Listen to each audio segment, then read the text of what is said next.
जब से चाइना के साथ लद्दाख रीजन में सीमा विवाद शुरू हुआ है, तब से ही डीआरडीओ हमेशा ही सुर्खियों में बना रहा है और पिछले कुछ समय में कई तरह के हथियार और मिसाइलों की रिकॉर्ड नंबर में टेस्टिंग करके डीआरडीओ ने पूरी दुनिया को ही चौंका दिया है। पिछले कुछ समय से देखा गया है कि हाल हिंदुस्तान एरोनॉटिक्स लिमिटेड के साथ साथ डीआरडीओ पर भी कई तरह के सवाल उठाए गए और ये प्रोपेगेंडा फैलाया गया कि डीआरडीओ अपने बजट के हिसाब से काम नहीं कर रहा है और उसकी प्रोग्रेस काफी स्लो है।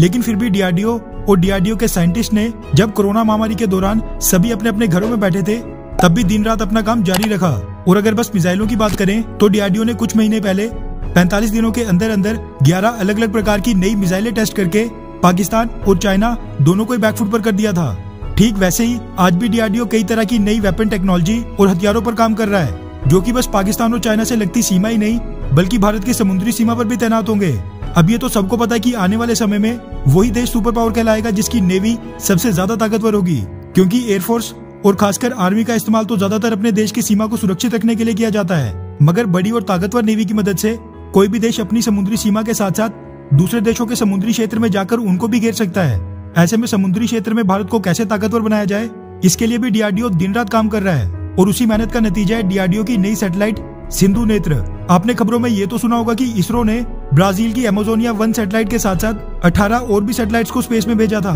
ब्राजील की सैटेलाइट को स्पेस में भेजना जो काम कभी चाइना किया करता था, वो इस बार भारत ने किया था। इसीलिए ये कूटनीतिक लिहाज से भारत के लिए बड़ी अचीवमेंट थी।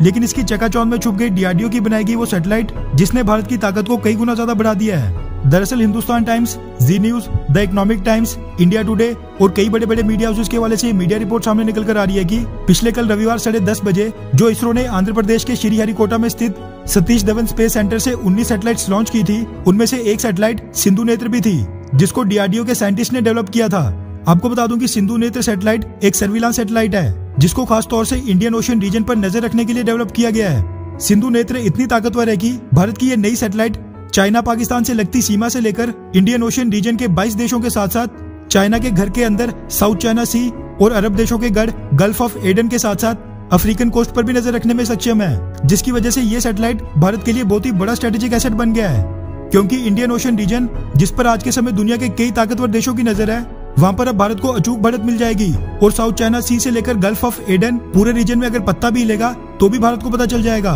और इस इन्फॉर्मेशन के लिए हमें किसी भी बाहरी देश पर निर्भर नहीं रहना पड़ेगा। आपको बता दूं कि डीआरडीओ इस तरह की 6 और सैटेलाइट्स डेवलप कर रहा है। इस सैटेलाइट की खास बात यह है कि ये सैटेलाइट ऑटोमेटिकली नेवल वॉरशिप्स और मर्चेंट शिप्स जो भी इसके सर्विलांस एरिया में ऑपरेट कर रहे होंगे, उनको डिटेक्ट करके उनको ऑटोमेटिकली ट्रेस कर लेगी।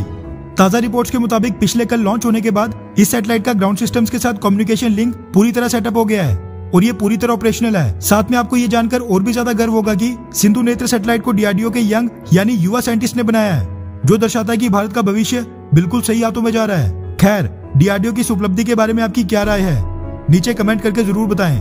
अच्छा सुनो, चैनल को सब्सक्राइब करो, उसके बाद घंटी बजा देना ताकि अगली वीडियो आपसे मिस ना हो पाए। Thank you.